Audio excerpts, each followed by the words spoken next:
What she offered left him breathless for redemption after he paid the widow for shelter. John had never felt so small in his life. The city he had lived in all his adult life now felt like a stranger to him, filled with shadows of failure and echoes of his mistakes. He had lost his job months ago, a victim of a sudden company downsizing. At first, he had thought he could manage. He had enough savings to pay rent for a few months, and he believed that something better would come along. But each day brought rejection after rejection, and his savings dwindled faster than he had imagined. He watched helplessly as his bank account shrank and his pride sank with it. He had tried to reach out to family and friends, but pride and shame made it impossible. The last conversation with his younger sister had ended in silence, her disappointment clear in the short, clipped words she had said. John knew he had burned bridges, some beyond repair. That realization weighed heavily on him as he packed the last of his belongings into a small, worn backpack. The decision to leave the city had not been easy. He could have tried living on the streets, moving from shelter to shelter, but the thought of sleeping in cold, crowded spaces terrified him. Memories of past failures and the endless questions of what if haunted him constantly. He decided instead to go somewhere new, somewhere small, hoping to escape the shadows of his past, even if only for a little while. The bus ride was long and uncomfortable. John sat staring out the dusty window, watching the city shrink behind him as he clutched his bag tightly. Fields and trees replaced concrete and asphalt, the world growing quieter, slower, and calmer. Somewhere deep in him, a small spark of hope flickered. Maybe, just maybe, this new place could offer him a chance to breathe, to think, to start over. He arrived in the small town as the sun was setting, painting the sky in soft shades of orange and pink.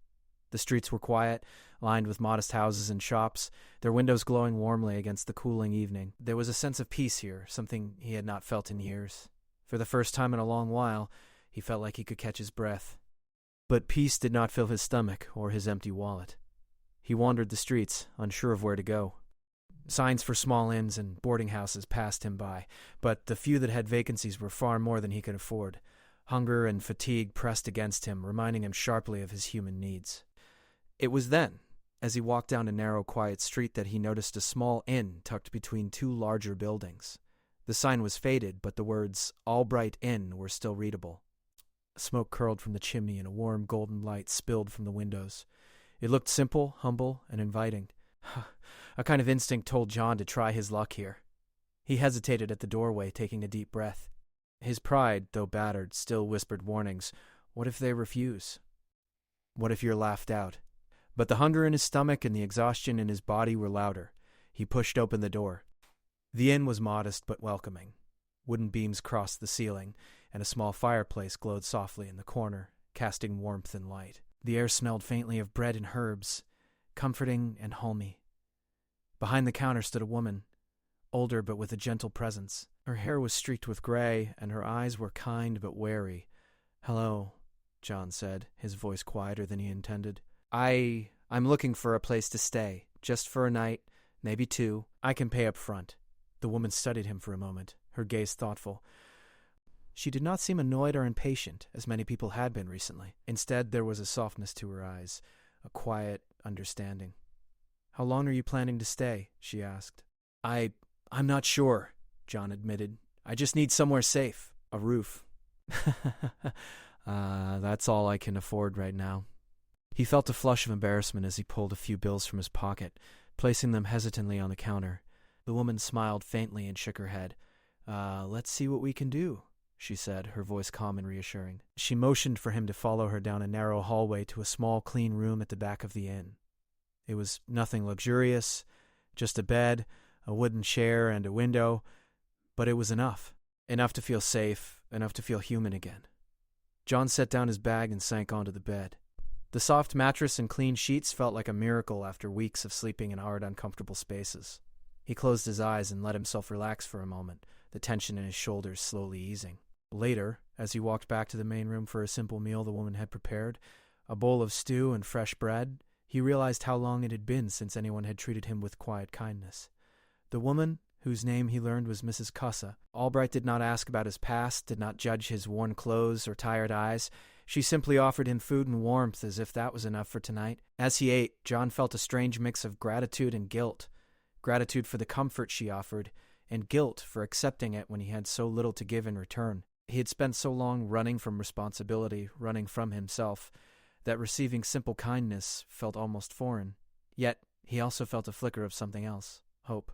Perhaps he could start over here, quietly, slowly, without the weight of the past pressing so heavily on him. That night, as he lay in the modest room, he thought of the life he had lost. He thought of the mistakes, the arguments, the doors slammed in his face. But he also thought of the soft light of the inn, the gentle presence of Mrs. Albright, and the quiet streets outside his window.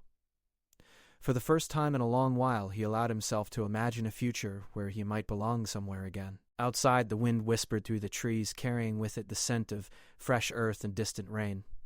John closed his eyes and listened, letting the peaceful sounds seep into his tired body. Tomorrow he would face the world again. Tomorrow he would figure out what to do next. But tonight, for the first time in months, he felt safe, seen, and a little bit alive. Little did he know that the simple act of paying for a night's stay in Mrs. Mia Albright's inn would mark the beginning of a journey far greater than he had imagined. A journey that would challenge him, change him, and eventually offer him the redemption he had been seeking all along. The next morning, John woke to the soft sound of birds singing outside his window and the faint smell of fresh bread baking in the small kitchen of the inn. Sunlight spilled across the wooden floor, casting warm patterns on the walls. For a moment, he forgot about the struggles he had faced, the endless rejections, and the feeling of being a failure. Here, in this quiet town, in this modest inn, there was a strange sense of peace. He sat up on the bed, stretching his arms and legs, feeling the stiffness of a night's rest in a comfortable bed. He wondered how long it had been since he had felt this kind of comfort. Months, maybe years. His life had been a constant rush, a fight to survive, a struggle to prove himself in ways that no longer mattered. And now, suddenly, he was here, in a place that seemed untouched by the harshness of the city he had left behind. John walked down the narrow hallway to the main room, where Mrs. Albright was already preparing breakfast. She moved with calm efficiency, her hands skilled and steady as she kneaded dough and stirred a pot of porridge. The soft morning light highlighted the lines on her face, the gray strands of her hair, and the quiet strength in her posture. She looked up as John entered and smiled warmly. "Good morning," she said, her voice gentle. "I hope you slept well." "Thank you." She nodded and gestured toward the table. "Breakfast is ready. Sit down and eat.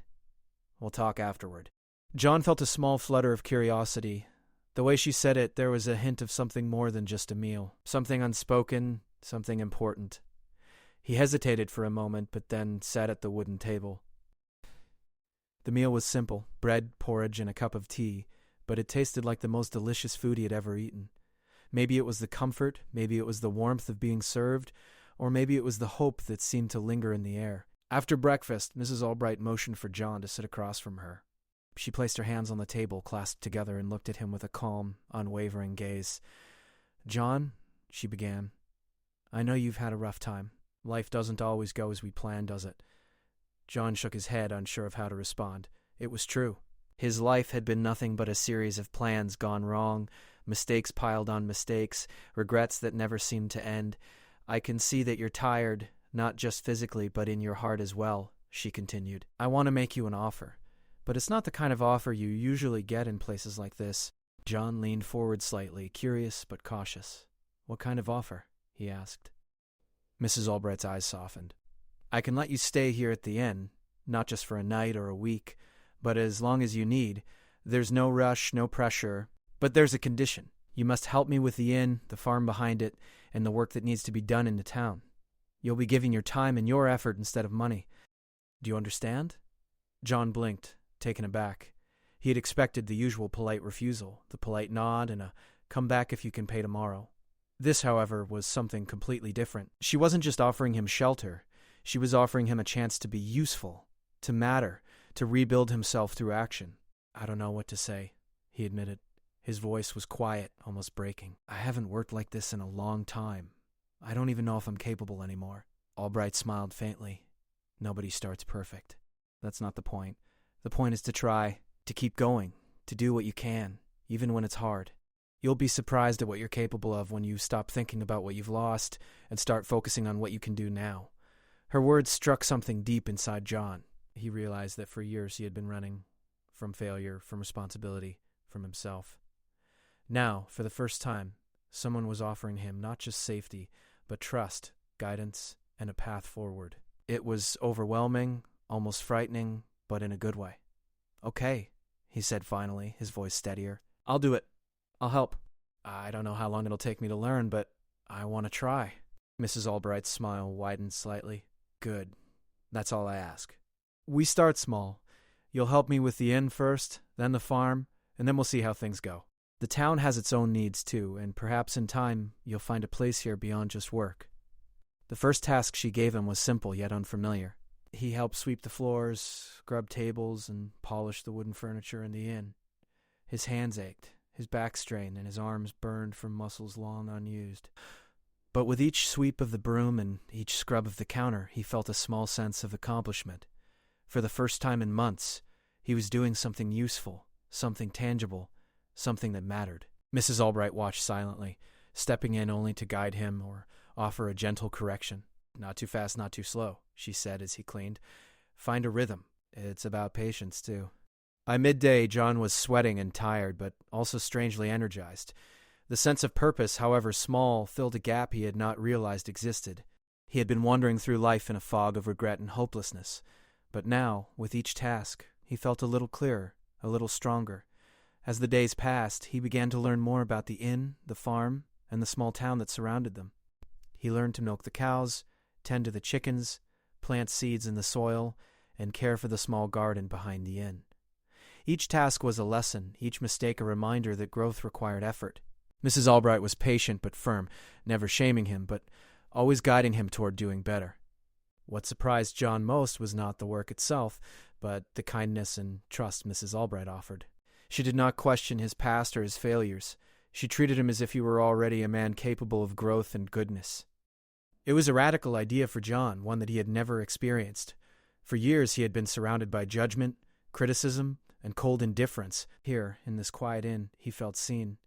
Not for what he had failed at, but for what he could become.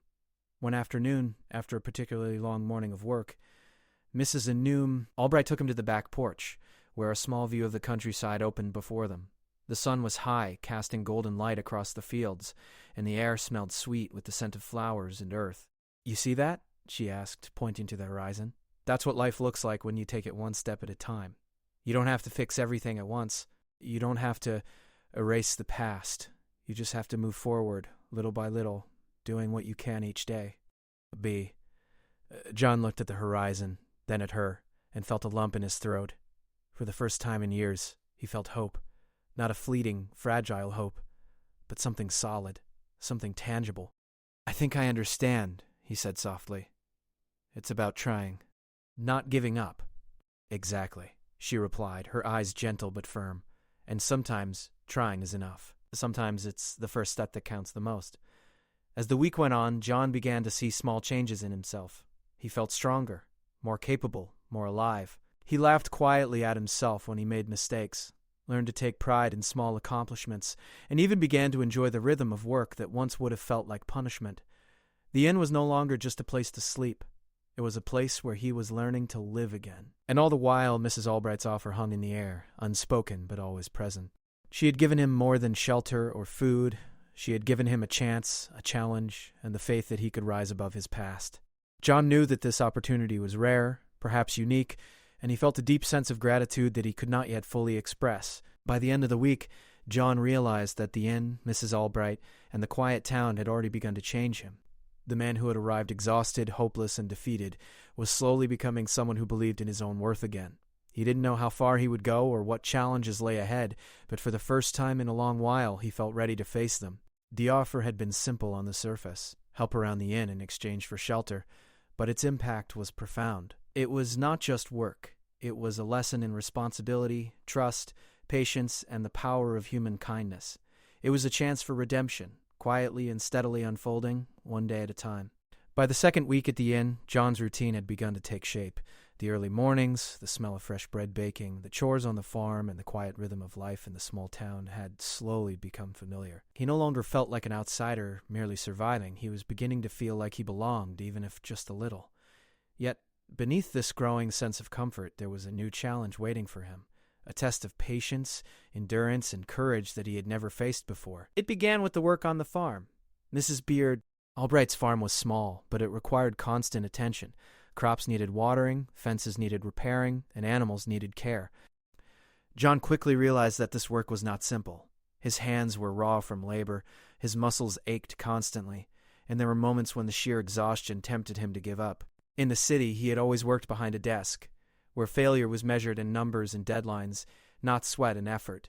Now he was learning that growth could be painful and that real work required persistence. One morning, as the sun rose over the misty fields, John was tasked with repairing a broken fence around the back pasture. The previous night's storm had knocked several posts loose, leaving the cows dangerously close to wandering into the neighbor's property. As he lifted heavy wooden posts and hammered nails into stubborn beams, his arms trembled and his back ached. He wanted to stop, but he remembered Mrs. Albright's words from the previous week. It's about trying, not giving up. He pushed himself to keep going, one post at a time, until the fence was sturdy once again. By midday, his clothes were soaked with sweat and his skin was sunburned, but there was a sense of accomplishment that he hadn't felt in years. It was not just the fence that had been repaired, it was a part of himself, the part that had been worn down by failure and disappointment. Each task he completed seemed to rebuild not only the inn and the farm, but also the broken confidence he had carried for so long. Mrs. Albright watched him quietly, offering guidance when necessary, but never stepping in unless she was truly needed. "Good work, John," she said simply, as he wiped the sweat from his brow. "See what you can do when you don't give up?" John nodded, feeling a spark of pride he hadn't allowed himself to feel in a long time. He realized that his days of self-pity and regret were slowly being replaced by something stronger: resilience. But it wasn't all smooth. The work on the inn itself presented new challenges. The building was old and required constant maintenance. Roof tiles needed replacing, the garden needed tending, and the small wooden floors creaked underfoot, demanding careful attention. On one afternoon, as John climbed a rickety ladder to fix a leaking part of the roof, a gust of wind nearly knocked him off balance. Heart-pounding, he clung tightly to the beam, realizing how vulnerable he had been before coming to the inn, and how much he had to learn. Mrs. Albright appeared at the bottom of the ladder, her hands raised in warning. "Steady now, John. Don't rush. Carelessness will only make things worse." I almost fell," he admitted, shaking slightly. "I didn't realize it would be this difficult." "Difficulty is part of growth," she said, her voice calm. "The important thing is to try again, safely this time." John took a deep breath, steadied himself, and carefully completed the repair.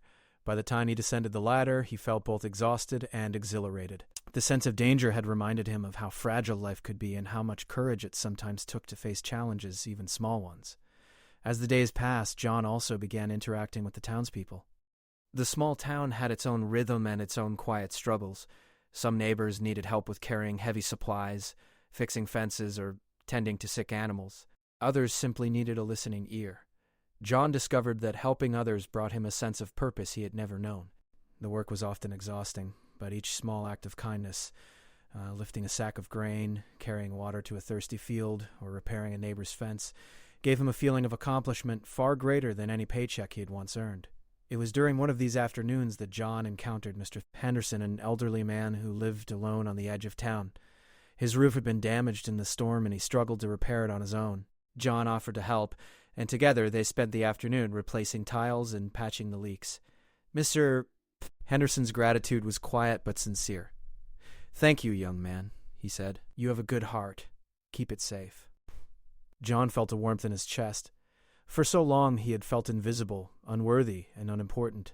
Now, he was making a tangible difference in people's lives, and the feeling was intoxicating. He realized that redemption was not something granted by others. It was something earned through effort, kindness, and responsibility. Yet the emotional growth was accompanied by moments of doubt and fear. Late at night, after a long day of work, John would lie awake in his modest room, his body sore and his mind restless. Thoughts of failure, of past mistakes, and of the life he had lost would creep in. He wondered if he was really capable of changing, or if he would inevitably return to the same patterns that had brought him to ruin. It was during these quiet moments that Mrs. Albright's wisdom became his anchor.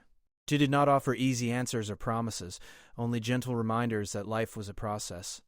"Change doesn't happen overnight," she would say.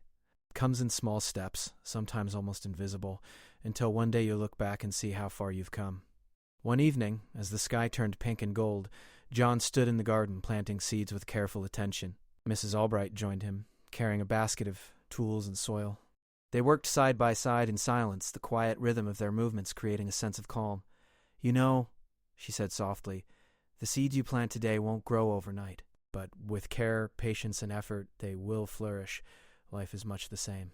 The work you do now, the care you give, the effort you put in, it will grow into something meaningful, even if you can't see it yet." John nodded, thinking about his own life. Perhaps he had been too focused on instant results, too impatient with himself, too critical of his own failures. Maybe this new path required patience, persistence, and faith in small, consistent actions. As weeks turned into a month, John's transformation became more visible, not just to himself, but to those around him. His strength, confidence, and reliability began to shine through. The townspeople, who had initially regarded him with mild curiosity, now respected him for his hard work and kindness. Children smiled when he walked by, and neighbors greeted him warmly. He realized that he had become part of the community, not as a visitor or a burden, but as someone who contributed meaningfully. Even Mrs. Adam. Albright noticed the change. She would often watch him quietly as he worked, a faint smile on her lips, knowing that the man who had arrived exhausted and hopeless was now growing into someone strong, capable, and hopeful. Her offer of shelter had been more than a place to sleep. It had been a challenge, a lesson, and a path to redemption. But the journey was far from over. The work was demanding, the responsibilities grew, and life continued to test John in unexpected ways. There were days when exhaustion threatened to overwhelm him, when mistakes caused setbacks, and when self-doubt whispered that he was not enough. Yet, with each challenge, he learned resilience. He discovered that failure was not the end, but a chance to grow. That each act of kindness, each effort, each day of honest work was a step toward rebuilding himself. And so, John continued, with the rhythm of the inn, the guidance of Mrs. Albright, and the quiet acceptance of the town, he began to understand that redemption was not a single moment, but a journey. That one that required courage, patience, humility, and above all, persistence. By the end of the 3rd month, John could no longer imagine returning to his old life, the life of regrets. Here among the quiet streets, the caring neighbors, the old inn, and the wise widow who had given him a chance when no one else would, he felt the first true stirrings of hope and purpose, and though he knew the path ahead would not always be easy, he had learned that he was capable of facing it. Spring had arrived in the small town, painting the fields and forests with shades of green and gold. The days were longer, the sun warmer, and life around the inn seemed full of possibilities. John had grown accustomed to the rhythm of work and the quiet sense of purpose that had filled his life over the past few months. He had become strong, capable, and more confident. Yet, life has a way of testing even the most determined hearts, and John's lessons were far from complete. It began on a quiet morning when the sky, which had been clear moments before, darkened suddenly. Clouds rolled in, thick and heavy, and the wind picked up speed, rattling the windows and bending the trees outside. Mrs. Albright, who had spent her life reading the signs of weather, frowned. "A storm is coming," she said calmly, though her eyes reflected concern. "It may be worse than we expect." John felt a flutter of unease. He had faced physical challenges and emotional doubts before, but the idea of a storm threatening the town, the inn, and the farm was different. This was real danger, not the controlled tests he had grown accustomed to.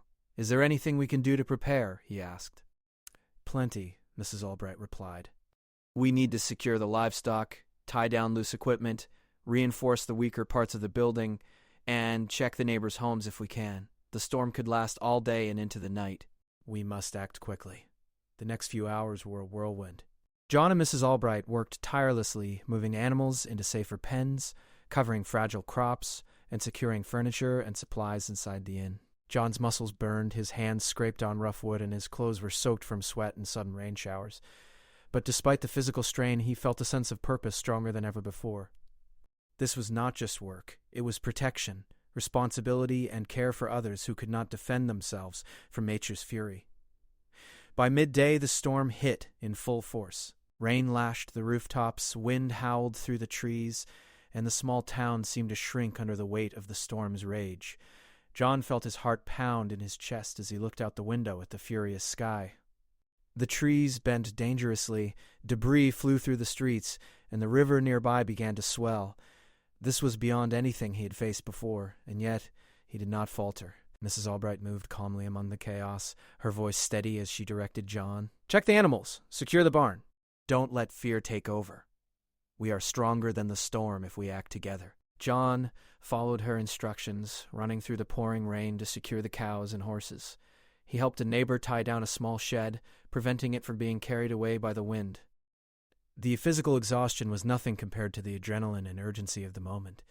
Fear whispered in his mind, but he pushed it aside, focusing on the tasks at hand. Every action mattered, every choice could protect life and property. Hours passed, and the storm showed no sign of relenting. At one point, John was called to help with a fallen tree that blocked the main road to the town. The tree had smashed part of a neighbor's roof and trapped a small dog inside. John and Mrs. Peregrine Albright worked together, lifting heavy branches and carefully freeing the frightened animal. The neighbors watched in awe, recognizing the bravery and determination of the young man who had arrived at the inn months ago, broken and lost, and was now acting with courage and purpose. By late afternoon, the storm's fury began to diminish, but the damage it left behind was clear. Roofs were partially collapsed, fences destroyed, fields flooded, and the town's residents exhausted from their own efforts. John's body ached from relentless work. His clothes were muddy and torn, and his hands bore cuts and blisters. But as he looked around, he realized something remarkable. The town had survived, and they had survived because of teamwork, courage, and care. He had played a role in protecting not just the inn, but the people and animals he had grown to care for. That evening, as the rain slowed to a drizzle, John and Mrs. Albright returned to the inn, dripping and tired. They lit the fireplace, and the warmth spread through the room, comforting their exhausted bodies. John sat in the wooden chair, staring into the fire, reflecting on the day. "I can't believe how strong I felt today," he admitted quietly. "I was scared, but I kept going. And somehow we managed." Albright nodded, her eyes thoughtful. "Strength isn't just about muscles, John. It's about heart, courage, and persistence. You faced fear and acted anyway. That is strength, and that is redemption. The kind that comes from action, not words." John's thoughts drifted to the months that had brought him here. The endless rejections, the failure, the sense of being lost. Compared to that life, today felt monumental. He realized that true growth required facing challenges head-on, not avoiding them. The storm had tested him in ways that no simple chore or daily routine could. It had pushed him to act, to care, to protect, and to believe in his own capability. The next few days were spent repairing the damage the storm had caused. John and Mrs. Albright worked side by side, patching roofs, fixing fences, and restoring the farm. The townspeople joined in, and John felt a sense of belonging stronger than ever. Each act of repair was more than just physical work. It was a symbol of resilience, cooperation, and hope. He began to understand that life was not about avoiding storms, but about learning to weather them with courage and perseverance. During this time, John also found moments of quiet reflection. Late at night, after a long day of rebuilding, he would sit by the window, listening to the soft rain tapping against the glass.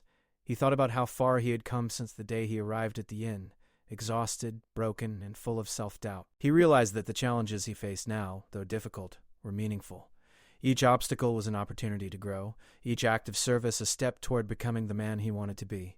One afternoon, Mrs. Albright took John aside while they worked on repairing a damaged fence. "You've changed," she said softly. "The man who arrived here months ago would have been afraid to face the storm, afraid to get involved, afraid to act. But you faced it, and you grew. That is something few people ever achieve." John looked at her, humbled by her words. "I didn't do it alone," he replied. "You taught me to believe in myself. And the town, everyone helped. I just did what had to be done." Albright smiled. "And that is how change happens. One day, one effort, one choice at a time. Courage isn't the absence of fear, John. It's acting despite fear. And today, you've shown more courage than you realize." As the week continued, John also began to notice the ways the town had changed him internally. He was no longer consumed by guilt or fear. He approached challenges with a calm determination.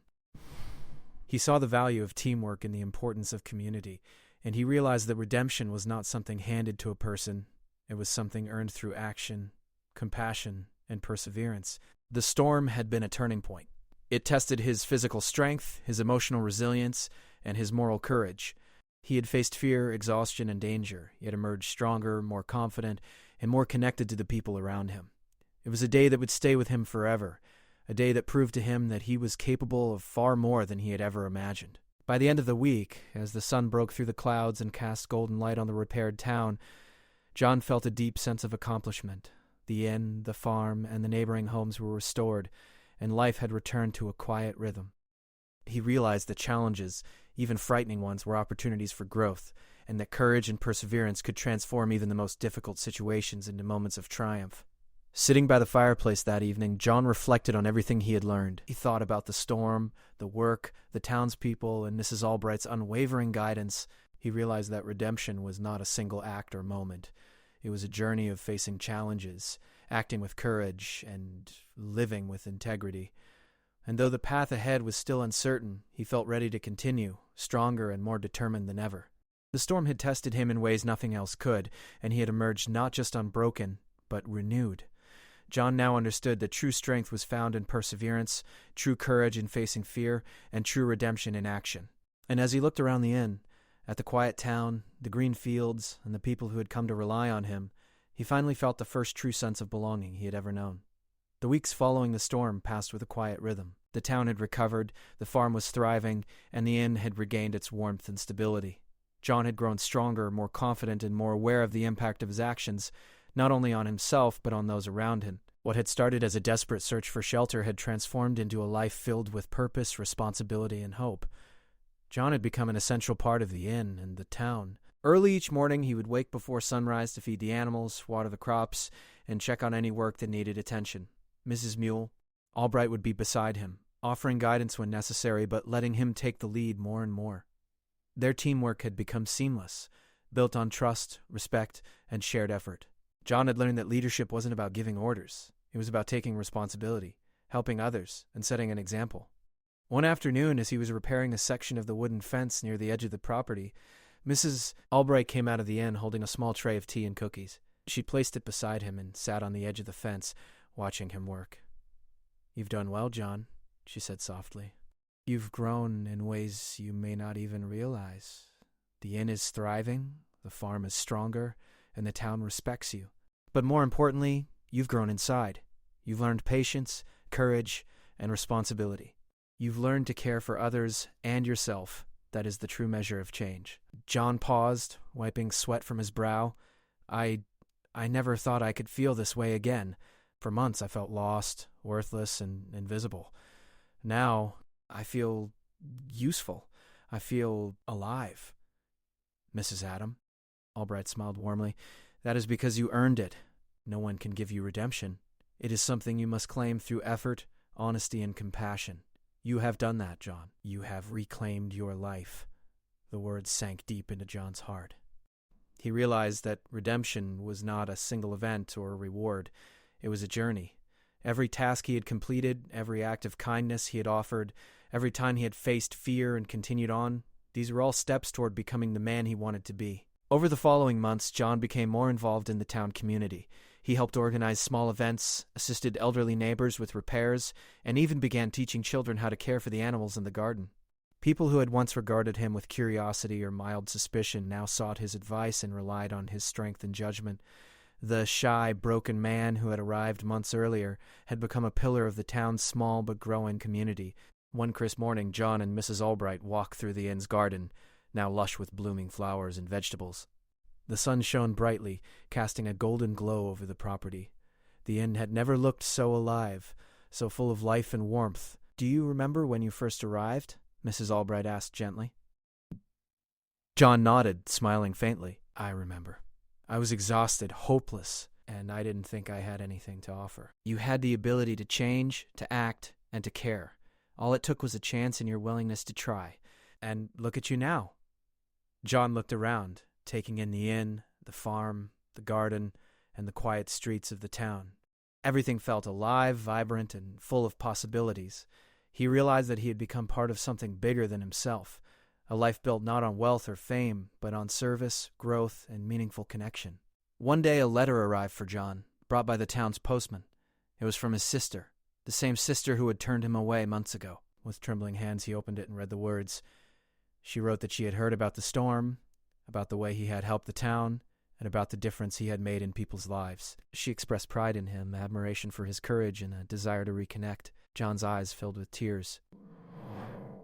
He realized that redemption had not only transformed his life in the present, but it also opened the door to healing relationships from the past. The man who had once felt invisible and unworthy could now face the world with dignity, honesty, and confidence. That evening, John and Mrs. Albright sat together by the fireplace, reflecting on the journey he had undertaken. The inn was quiet, the fire crackling softly, and the weight of the month's experiences settled around them like a gentle blanket. "You've done more than I could have ever imagined," Mrs. Albright said, "not just in fixing the inn or helping the town, but in transforming yourself. You've learned to face fear, to act with courage, and to care deeply. That is true redemption." John nodded, feeling a profound sense of peace. "I know now that life is not about avoiding challenges or escaping mistakes. It's about facing them, learning from them, and using them to become better. I am grateful for you, for this town, and for the chance to start over." In the weeks that followed, John continued to flourish. He rebuilt fences, tended the gardens, and helped organize the inn's small events for travelers passing through the town. Each day brought new challenges, new opportunities, and new lessons, but he no longer feared them. He had learned that true strength comes from perseverance, that true courage is acting despite fear, and that true redemption is earned through consistent effort and integrity. One bright morning, the town organized a small celebration to honor those who had helped during the storm. John stood quietly at the back, feeling awkward but proud as neighbors expressed their gratitude. Children handed him drawings of the farm, elderly neighbors offered warm smiles, and even Mr. Henderson, the elderly man whose roof he had helped repair, gave him a heartfelt nod. John realized that his journey had come full circle. The man who had arrived at the inn months ago, weary, broken, and hopeless, had now become someone who mattered, not just to Mrs. Albright, but to the town, the community, and even to himself. He had discovered the power of kindness, the strength of perseverance, and the importance of meaningful action. That evening, as the sun set over the fields, John walked to the edge of the garden and looked out over the town. The streets were quiet, the houses bathed in golden light, and the inn stood proudly behind him, alive and full of warmth. He took a deep breath, feeling the cool evening air fill his lungs, and allowed himself to smile. He had been given a second chance, not just at life, but at becoming the man he was meant to be. Through struggle, effort, courage, and the guidance of a kind and patient woman, he had found his redemption. It was not a fleeting moment or an easy path, but a journey of growth, action, and heart. John knew that life would continue to present challenges, as it always does. There would be storms, moments of doubt, and times when the path forward seemed unclear. But he also knew that he had the strength to face them.